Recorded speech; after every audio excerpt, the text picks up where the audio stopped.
We want to turn now, though, to a troubling story that's had a long history here. More people are coming forward claiming that they were sexually abused inside youth detention centers across Illinois.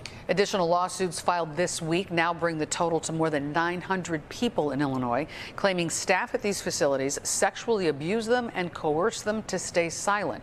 Investigative reporter Bennett Haeberle joins us now with more on this. Bennett. Yeah, Marion and Alex, attorneys used one word to describe this: systemic. And the additional lawsuits that were announced today come on top of the dozens that have already been filed against the state of Illinois and Cook County. And similar lawsuits have been filed in other states like New York, New Jersey, and Maryland, where former youth claim they were subjected to abuse at the hands of staff inside these facilities. And these were not rare cases. This was systemic.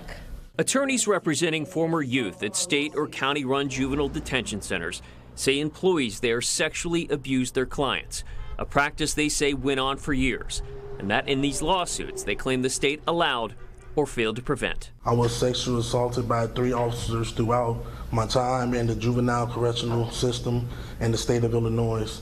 The abuse caused me mental and emotional trauma. For years, I had had nightmares about the abuse. Charles Graves was one of 3 former youths who spoke at a news conference. Another, who asked to only use her first name of Caitlin, said she entered the Illinois Youth Center at Warrenville when she was just 14. She says she spent time in solitary confinement there, and when she refused orders from guards, at least 5 staff members came into my cell and stripped off all my clothes.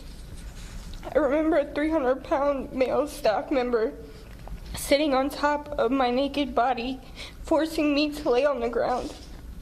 Throughout the incident, he inappropriately touched me in places I would rather not discuss in this setting. They are 2 of what their attorneys say are now more than 900 survivors of sexual abuse here in Illinois who have filed legal claims against the state, or in other cases, Cook County. And they criticize the Illinois Attorney General's office with trying to dismiss some claims by arguing that the former youth inmates missed their window of opportunity, that they should have made their legal cases years ago. None of these sexual assaults and violations of our clients' bodies were accidents.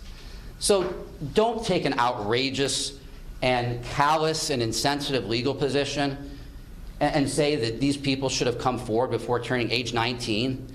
Don't do that. Attorney Jerry Block criticized the state for what he alleged was inaction, saying unlike the Catholic Church abuse scandal, he says he's found no evidence. The state has done a deep dive to investigate these allegations involving now more than 900 former juvenile inmates.